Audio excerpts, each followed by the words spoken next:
created a narrative. Let's help this homeless man. They sympathized for him. They ran the coin up to like 1.2 million market cap. I nuked it to zero. Made $120,000 in 7 minutes. Kept all the money, gave him nothing. These are the type of people they talk about when they say they mom should have swallowed them. It's people like him. Scammer brags about stealing from kids with cancer by A. Tozy. This scumbag crypto scammer has been using the stories of real children fighting cancer to launch multiple rug pulls in a row, making millions off of the suffering of families in their most vulnerable moments. And I mean, when I my earliest pause, but you're telling me he is grabbing actual kids that have cancers profiles to make some money? When he said he was a scammer, I thought he was going to be like, he's going to sell them something. Not, he's literally taking their stories and using them. Came across this story, I just felt disgusted, disappointed, sad, because today we're covering one of the most pathetic examples of a person I've even covered in a while. Because what started as a pattern of suspicious token launches quickly unraveled into one of the cruelest crypto scam operations I've seen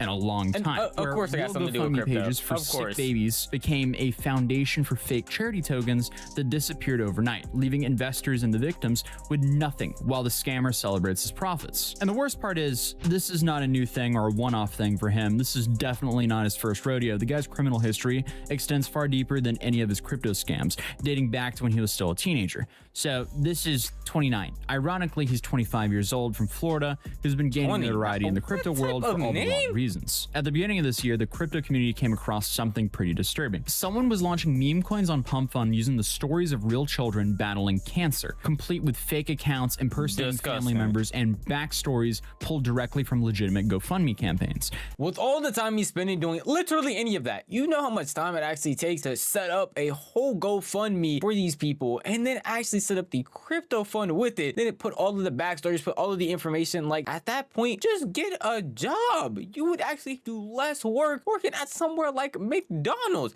Not saying you would make the same amount of money, but at least it would be morally correct and you wouldn't be sitting there wasting hours of your day doing something that is this odd and weird. That someone was 29. On January 15, 2025, 29 used the story of Reagan, a baby fighting neuroblastoma, to launch his first documented rug pull of the year. He created fake accounts impersonating the baby's family members and held Twitter spaces asking for donations to help with her medical treatment. What I do is this. So I come up with a story.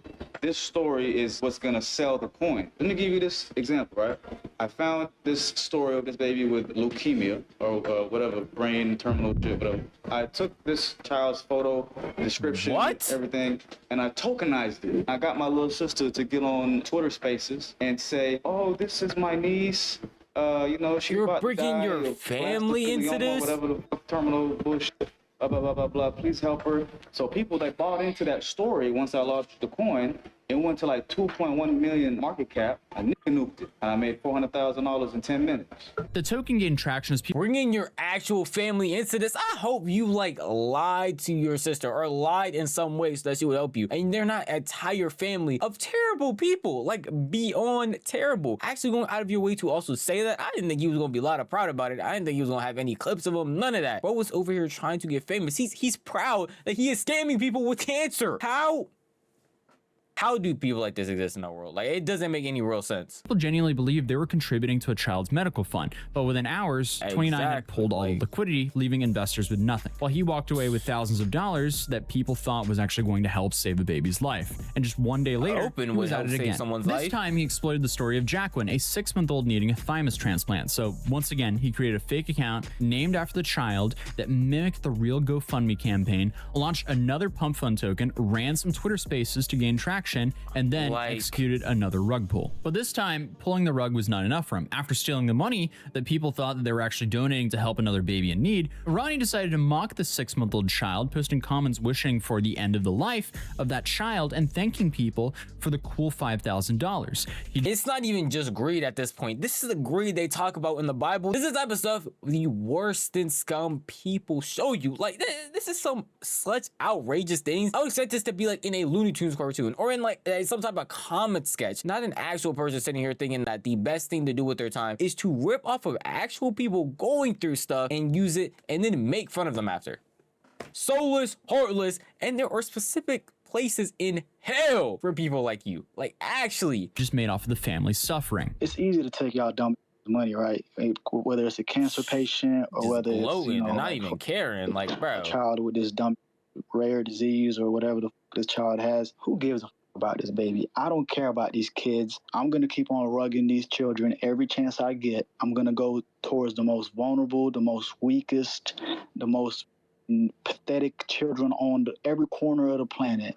And that's he that. just doesn't care. Baby, I hope this baby, I don't give a damn if this child, how about that? If this child is, that would probably make my life. I had to censor that for obvious reasons, as he wished for all the kids that he uses for these rug pulls to pass away. And I genuinely do hope that he finds some sort of wisdom and gratitude to not take his life for granted, as clearly many are not as lucky as him to be healthy in their 20s. Health-wise, at least. Mentally, this guy is completely fried. Either way, though, he's definitely building a case against himself because he's so addicted to the attention on the internet that it will inevitably turn into his own downfall. But not yet satisfied with everything that he's done, he decided to do 2 more scams. On January 24th, he launched his 3rd documented baby exploitation scheme, this time using the story of Waylon, a 2-year-old fighting brain cancer with medulloblastomia. Like the others, he impersonated the family through a fake Waylon Hinnett account, launched the token, held a promotional space, and then rugged the project once again. The pattern was essentially always the same. Find a real fundraiser for a child in need,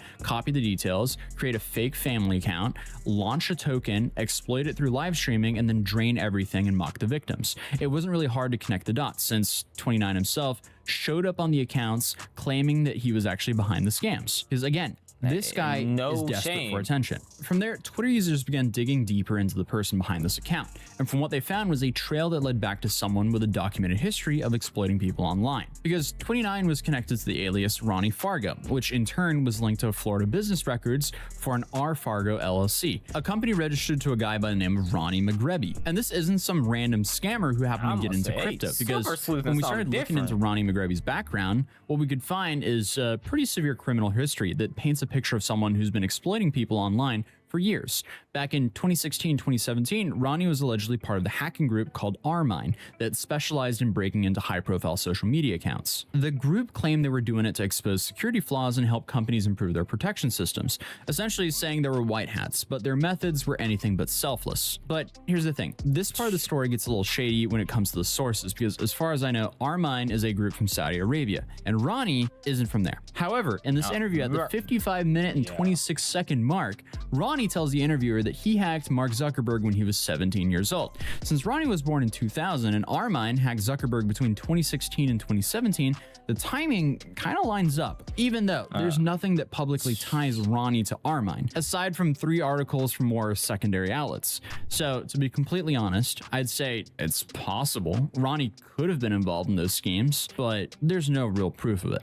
Anyway, I'm gonna say, bro just seems like a terrible person that has a even worse past. Yeah, they might say that they were hacking social media accounts. Who would sit there, if you're Mark Zuckerberg and you sat there and saw that your account got hacked, are you gonna be happy about it and be like, yes, bro, thank you, let me expose this security flaw? Because somebody with a scammer past, you think they're just gonna sit there and be like, hey man, this is how I did it, I need you to fix this firewall, this contingency? No, they're gonna sit there and be like, yeah, we hacked you, we can do it again.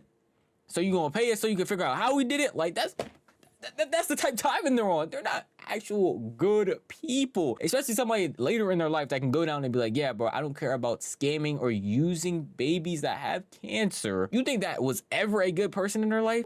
No. Karma is going to hit him like an actual truck, like it's an anime. He's gonna get hit like a truck from like an isekai, but he's not gonna be sent to a different world. He's gonna be sent to another world though. I just want to make it clear that even after double checking everything, I couldn't confirm with absolute certainty that Ronnie did hack Mark Zuckerberg, despite the fact that he himself claims it over and over again. But when R-Mine successfully compromised Mark Zuckerberg's Twitter account, Instagram account, and Pinterest accounts, they revealed that the CEO of Facebook had been using the password for multiple accounts, which was discovered through a LinkedIn data breach. The group posted messages on Zuckerberg's accounts advertising their hacking services and mocking Facebook's security, while the founder of the platform was completely locked out of his own social media. And R-Mine didn't stop there. During the same period, they went on to other major targets, including Netflix, Sony Music, National Geographic, and the New York Times. By 2017 and 2018, Ronnie moved on. So instead of targeting rich CEOs just for bragging, his new focus was professional athletes who had money and reputations to protect. With with federal court documents revealing that he was a part of a sophisticated social media account takeover scheme that targeted both NFL and NBA players. The operation was pretty simple, and it relied mostly on some standard phishing methods. Ronnie's accomplice would send direct messages to professional athletes on Instagram containing links that appeared to be from legitimate organizations asking for support. When players clicked these links, they'd be taken to a fake login page that looked exactly like Facebook or Instagram's real login screens. And after entering their credentials on those pages, Ronnie would immediately gain access to not just their Instagram account, but often their connected Facebook, Twitter, Snapchat, and even email accounts. He'd also change the passwords, completely locking the athletes out of their digital lives. And instead of just like causing chaos, Ronnie turned this into a systematic extortion operation, where he would call the players from burner phones,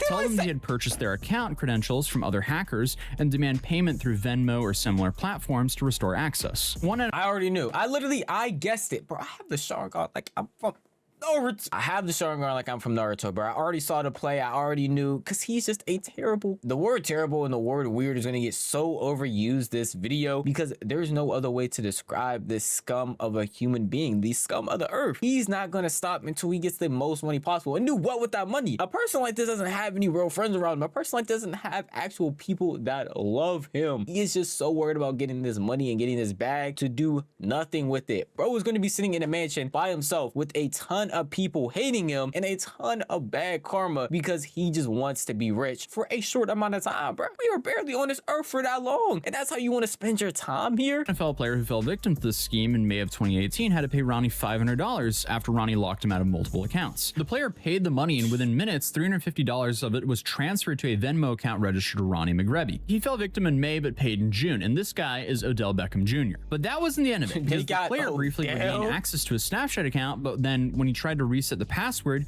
he was locked out again. And during the brief time he could access it, he noticed that it was showing a location in Groveland, Florida, exactly where Ronnie lived. So a few days later, explicit photographs of the NFL player were posted on his Twitter and Instagram accounts. Ronnie then called the athlete, demanding for an additional $2,500, threatening to release more intimate images if he didn't comply. This time, however, the player refused to pay and contacted the authorities. The FBI and the Secret Service eventually built a case against Ronnie, and in September 2020, he was federally charged with conspiracy to commit wire fraud and computer fraud in connection to these social media account takeover schemes. And the charges were pretty serious. Wire fraud conspiracy carries a maximum penalty of 20 years in prison, while computer fraud conspiracy can result up to 5 years behind bars and fines up to $250,000. But the federal charges were not his only legal troubles, because on New Year's Day of 2020, he also was arrested in connection with an armed robbery in Miami Beach. Because according to police reports, 4 men in a white Mustang robbed a victim with a firearm, taking his leather jacket and bag containing a passport and cash, then forced him out of the car before speeding off. Now new at 5:30, Miami Beach police are searching for 2 suspects after a New Year's Day armed robbery.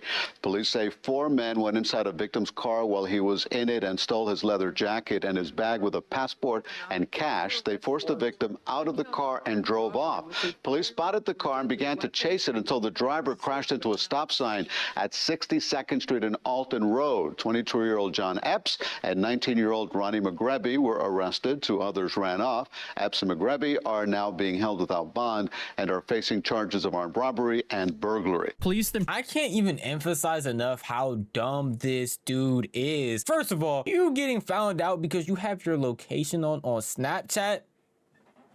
Location on Snapchat. Even on my own Snapchat, I don't be having my fucking location on. So the fact that someone who was hacked into another person's does makes me sick. And it's actually pretty funny. Again, karma hit like a bitch, didn't it? It hit like a truck. And the way his life just takes a turn for the worse, you can't help but be happy. This is what this man deserves, especially with the later things that's gonna come on in his life. Like, he's just charging it up now, going through all this bad stuff, and doesn't seem to care. He's just gonna keep doing it over and over again. And if he gets caught now doing what he does, what's he gonna do? Go to jail for a bit, get out and do the same thing at like 40 years old, 50 years old? He doesn't care, bro. He is a menace on some King Von timing and just wants to see chaos. Pursued the vehicle until it was crashed into a stop sign, and then when the occupants fled on foot, Ronnie was one of the 2 people who were captured. Officers found 2 weapons in the victim's belongings in the car, and Ronnie was charged with armed robbery and burglary. However, in 2021, Ronnie was free and apparently trying to rebrand himself. Florida corporate filings show that he registered the company called R. Fargo LLC, suggesting an attempt to, I guess, create a more legitimate business front. Around this time, he began adopting new online personas, personas. The first one being Ronnie Fargo, and then Where's 29? On the surface, Ronnie Fargo was no longer the hacker who once landed him behind bars. According to the Puff Piece articles on his own LinkedIn page, he was a 20-year-old self-made millionaire and an e-commerce consultant, supposedly responsible for millions of dollars in online sales. Which also just goes to show you how BS this whole like e-com guru game is, because most of these people are just straight up lying. But obviously, his new scheme was positioning himself as a guru, dedicated to teaching the fundamentals of efficiently operating and scaling an online business to 6 and 7 figures. Leaning If any of my subscribers were to ever fall for that, bro, I would personally be disappointed and take that as something that I did wrong. None of that guru, none of that let me teach you how to do is real at all. That man got out of jail and freshly apparently became a guru just like that, because it takes nothing but a little bit of time to get some articles about yourself, to do all of this stuff, fake it till you make it on social media, get a couple of videos in a rented supercar, and get you some fake jewelry that no one can tell you is fake or not, because I mean it's through a screen, just to trick people. And he doesn't care. That's all his whole life is tricking people on top of tricking people on top of tricking people, until it comes and bites him in the ass. And each time he doesn't learn. How do you not learn from this? heavily into like the drop shipping and affiliate marketing schemes. And the dude even portrayed himself as like transparent, hands-on, and even altruistic, claiming he was someone who remembered being very broke with not enough money to buy food, and now he wanted to help others just like the old him. Right. But I have no idea what actually happened to the Ronnie Fargo persona, because it seems like his whole e-commerce guru persona did not stick. Because not long after, he reemerged under this new identity called 29, the name that we now know because of the baby's rug pulls. But beyond the baby exploitation tokens, Ronnie is also connected to numerous other rug pulls throughout 2024 and 2025. And these are projects with names like Retire Dad, Conway, Casino, and Uber. They all have been allegedly linked to his operations. In a video published 2 weeks ago by this YouTuber, I think Thurl Dez, that's how you pronounce it, where he spends an entire day with 29. And here, Ronnie admits to creating and rug pulling a meme coin called Homeless. Did you see my homeless coin? I created a narrative. Let's help this homeless man. They sympathized for him. They ran the coin up to like 1.2 million market cap. I nuked it to zero. Made $120,000 in 7 minutes. Kept all the money, gave him nothing. You didn't even get him like a hotel or none? As soon as he got in the car and I showed him how much money we made, he said, man, let's go pick up my girl. Let's go pick up some meth and heroin. I looked at my dog. I said, man, you know what? If we give him this money, he's going to kill himself. And plus, he's homeless for a reason. He's already the lowest of the low on the earth because of his actions. Why would I give him something that I came up with? This is my idea. He was just a pawn in my game. You know what? First of all, the fact that he's acting like he was about to give him anything to begin with is astronomically hilarious. Bro, you're someone who was out here scamming people with real answer patience and don't care. So the fact that you think even for a second I would believe you was going to help some homeless guy, get out of here with that. Second of all, you were in a messed up position yourself and you still barely got out of it. And the way you got out of it wasn't the worst way possible. At least you can see people can be down bad and change their life, not for the better in your case, but at least attempt to change their life to get better. So you thinking that, hey man, this guy, because he does all this stuff, because he was trying to go get his girl, he just gonna mess up his life. I'm just not gonna help him. When the whole purpose of you doing everything you do is because people want to come together and help somebody, you just don't give a damn. This man ain't worth the gum on my shoes. The fact that there are even people in this world that genuinely act like this is not only appalling, but just makes me sad for the world as it is, bro. Anybody watch this video, do your best to just do good. Be like, damn, I can't believe I did that shit. Like, oh, for what? What has he done to other people? Not everybody is a sweet angel. Another incredibly stupid incident occurred on January 5th, 2025, when Ronnie allegedly live streamed a rug pull while riding in an Uber, and according to those who watched the whole thing happen live, he pulled the scam live on camera, draining the token's liquidity from the backseat of the vehicle. And after completing the rug pull, he and his friend decided to take off with the Uber driver's car. Just did some wild shit for you. What? We just did some shit. So pretty much we bought in your coin, right?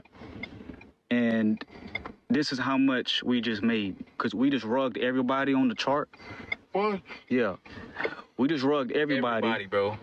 We just rugged everybody. Every fucking body. Using you. And they just glowing about it. They don't even care. Your, they just gonna keep glowing. Pretty much. Oh my God, dude. That's you right there, bro. Yeah, right. That's you right there. So with that being said, we got a surprise for you right now. It's in the trunk. It's you in mind the trunk, go bro. And grabbing it for us? It's in one of them suitcases. Yeah, it's in the suitcase. For real? Yeah, we just rugged like the whole chart for you. The entire chart. Not bad, yeah. It's in the bag.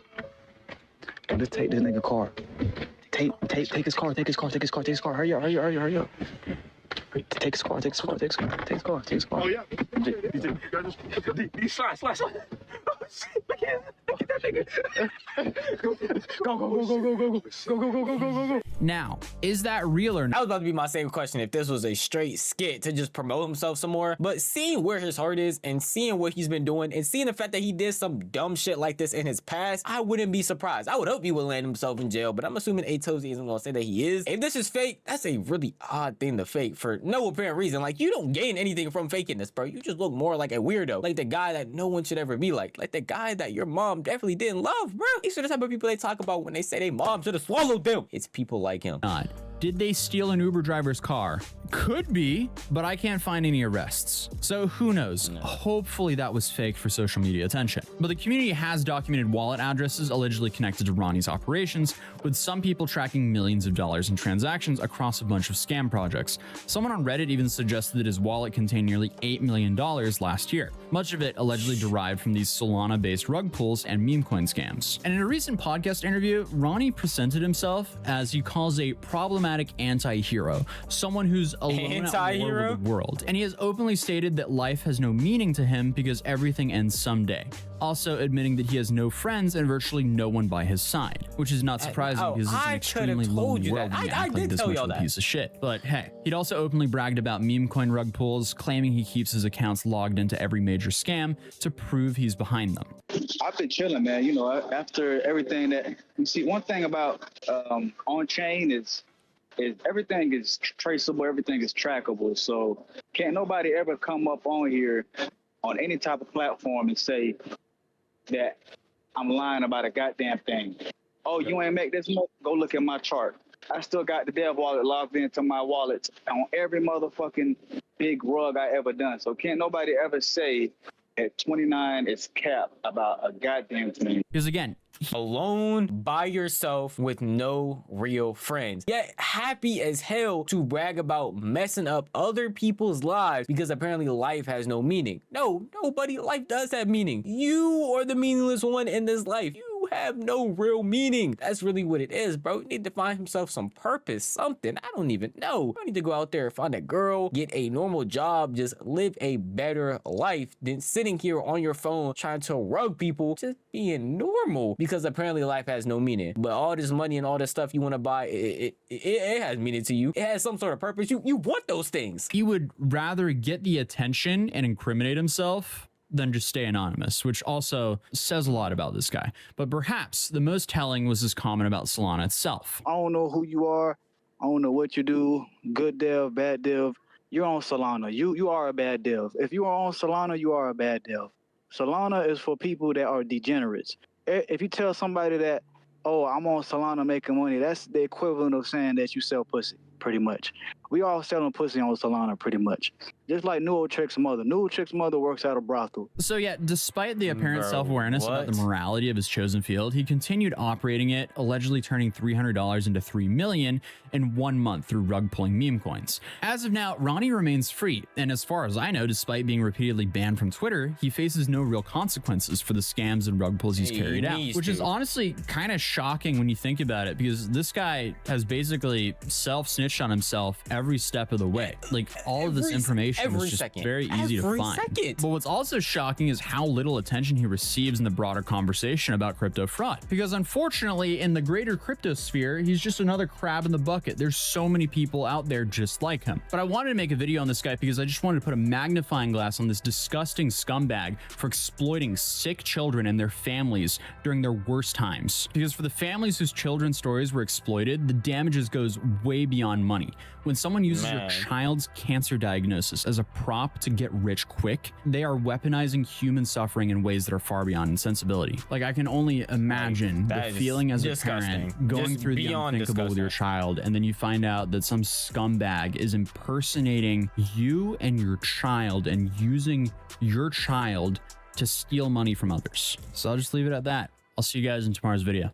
As I said a million times, this video scum of the earth, worthless, and a person that actually has no friends that no one really loves. And that's the way you're gonna live your life forever if you continue down this path, bro. Self-snitching to gain attention, because he talks about life having no meaning, yet he wants so many people to care about what he's doing. He just wants an attention. He's an attention whore. And it's crazy that he's gonna keep on doing this, probably facing literally no repercussions, because like Atozi said, he's not the only person that does these types of scams. In the crypto field, you hear about a new scam literally every minute. Not even every minute, probably every single second. And I would hope that they would do some sort of better regulations for this, because we need to have people actually face punishment so that this will eventually end. But at the end of the day, that's just how I feel. If you want to tell me how you feel, the best way to do that is the comment section down below. And if you want to support the original creator, don't worry, because the video is in my description. You can go watch it by yourself if you want to. But if you want to support me some more, then definitely subscribe, hit that like button, and hit the notification bell so you can get notified the millisecond a video goes live. That's enough for me. I'm gonna see you guys in the next one. Peace out.